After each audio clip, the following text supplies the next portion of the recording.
So if you're a camera geek like me, it's been an exciting week in terms of camera announcements. Nikon and Red announced a new ZR camera using technology and color science from both Red and Nikon.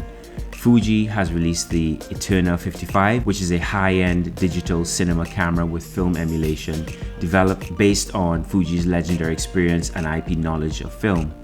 And finally, Canon released the EOS C50, arguably one of the most accessible but heavily featured hybrid photo and video cameras with some fantastic features. So while I'm patiently waiting for my 12K to be released and shipped, I thought I would do this video, which would give me some insight into how the C50 compares to both the 12K and also the 6K, which I have. So join me after the break and let's get into it.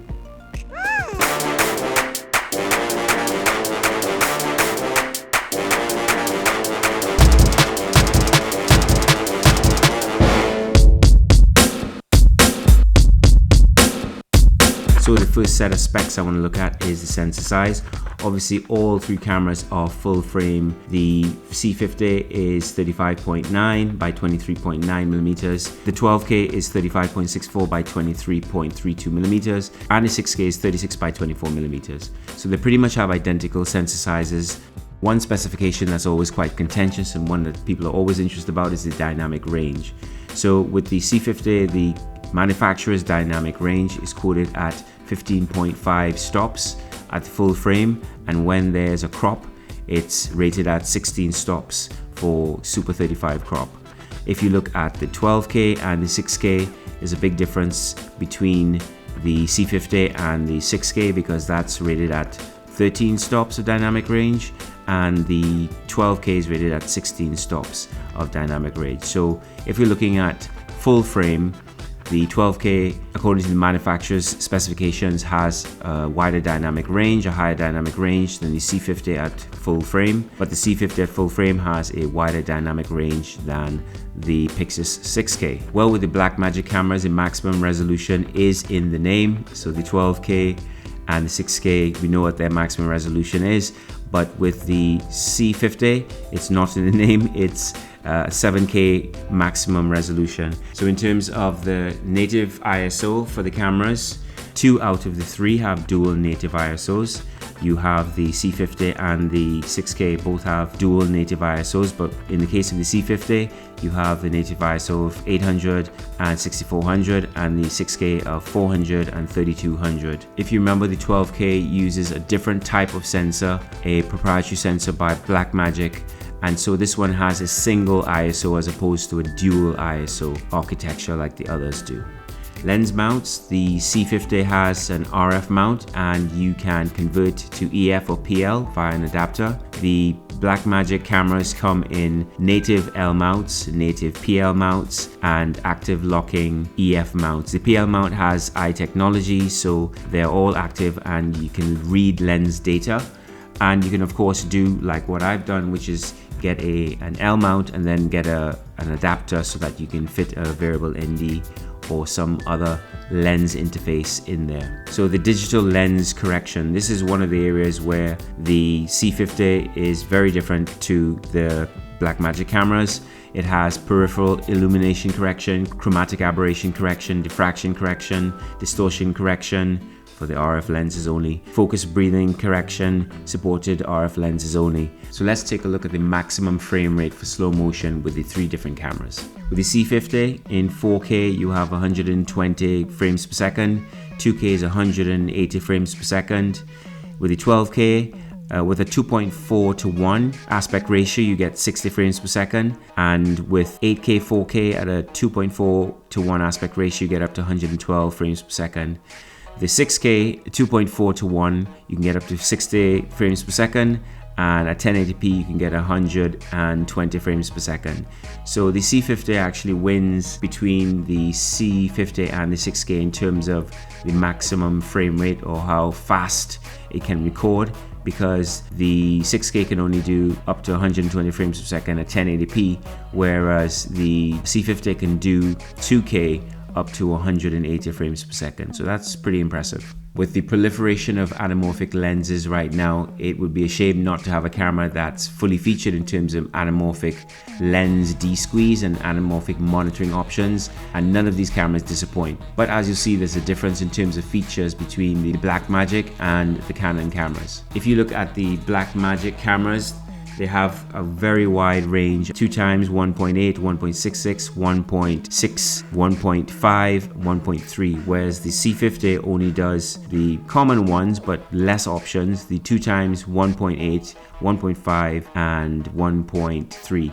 In terms of recording codecs, obviously the Blackmagic cameras use BRAW, and they have different compression levels for the BRAW. And in addition to the BRAW, you also get proxies, but at the moment you only have the option to have BRAW and H.264 proxies. But if you look at the C50, there are lots of different options in terms of compression levels. You go for the Cinema RAW, which is obviously the highest level compressed internal RAW for the camera, and you have 3 different flavors for that. You have LT, ST and HQ, which give you different levels of compression. And then you have, going down the list, you have XF AVC, XF AVCS, XF HEVC, XF HEVCS and an MP4. So the amount of compression and the file size and the bit rate goes down from Cinema RAW all the way down to MP4.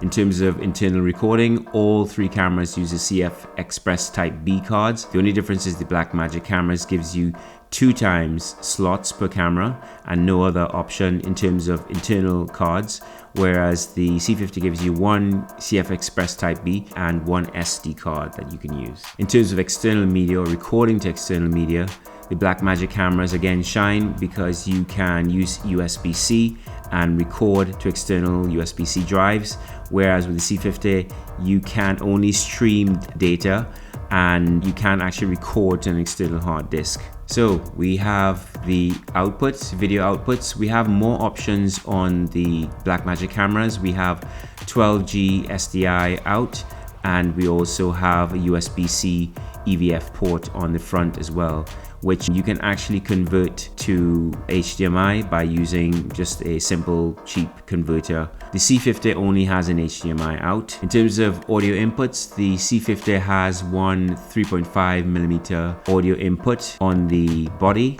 but you also have the handle, which is included in the unit when you buy it, which will give you 2 full-size XLRs on the handle, but like I said, that's not actually on the body. The 12K, you have 1 mini XLR, which is phantom powered, and you have that on the 6K as well. In addition to that, you also have a 3.5mm line level input as well. In terms of Ethernet, the Blackmagic cameras have 10 gigabits per second and 1 gigabit per second Ethernet on the 12K and 6K respectively, whereas the C50 does not have any Ethernet. You can actually use Ethernet if you use a USB to Ethernet adapter, but it does not have a dedicated Ethernet port on the unit. Timecode, super important if you're going to be working with other cameras and working on a big production set. Blackmagic, it supports Tri-Sync, Blackburst and LTC. On the C50, we only have a mini DIN 1.0 or 2.3 connector, which allows timecode input, which I believe at the minute is only LTC, linear timecode. Another difference between the cameras is the touch LCD screen. They're all touch screen, which is great, but the difference is the 12K, 6K both have a higher resolution and a larger touch screen. So you have 4 inches and 1920 by 1080, whereas the C50 is a 3-inch and it's approximately 900 by 600 pixels. You can connect an EVF to all 3 cameras via HDMI on the C50 and via the USB-C port on the front on the 12K and the 6K. So the battery type for the C50 is the LPE6P and the LPE6NH. And you can see the approximate times in 90 minutes or 45 minutes. Whereas on the 12K, the batteries are a lot bulkier. Well, it depends on the size of the battery that you use, but I'm using a BPU 60, and with the BPU 60, you get approximately 120 to 180 minutes. Comparing the weights, you can see that the 12K and 6K are very similar in weight, but they are more than twice the weight of the C50. So the C50 is a lot more compact, a lot smaller and a lot lighter if you're going to be traveling around doing run and gun and putting it on a smaller gimbal. So one of the things that's important to me as a shooter is the crop factor and the field of view.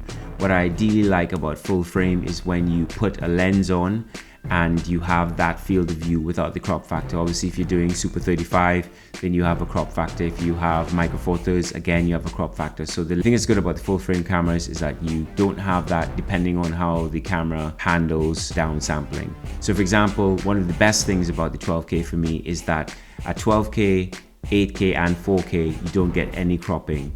The field of view is essentially the same on all of them, which is absolutely fantastic. Whereas if you look at the 6K, if you go down to a 4K, then you get a 1.65 crop and the HD is 3.3 times. And for the C50, there's no crop in 4K. It's oversampled, which is great, but then you get a crop in Super 35 and Super 16, and you also get vertical crops. So while the Blackmagic cameras are primarily video cameras and they do have photo functions, it's very, very basic, and I wouldn't recommend you trying to do photos on it. The C50, on the other hand, has an extensive list of impressive photo features. So let's take a look at some of the features that the C50 has that the Blackmagic cameras do not have at all. You can do dual orientation recording, so you can record vertical and horizontal at the same time. Digital zoom, it's got a list of advanced features which we won't go into now, but you've also got line and spot RGB parade and also other waveform monitors, which the Blackmagic doesn't have. The Blackmagic cameras only has a histogram on board. You get a dedicated photo and video menu, and you also get IBIS, and you also get continuous advanced autofocus with lots of different parameters and controls over how that autofocus works. So let's check out some clips.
Well, thanks for watching. That's it for this video. Like I said, I hope to get some other footage from the C50 and the PYXIS 12K or the URSA CINE 12K and some other lens tests, etc. So there'll be some exciting footage coming up in the future. So to not miss that, you might want to subscribe and turn on notifications to be alerted when that happens. So if you found value from this video, it'd also be great if you can like, subscribe, share, do all the things that make the algorithm happy, and I'll see you in the next video. Until then, stay lucky, stay blessed.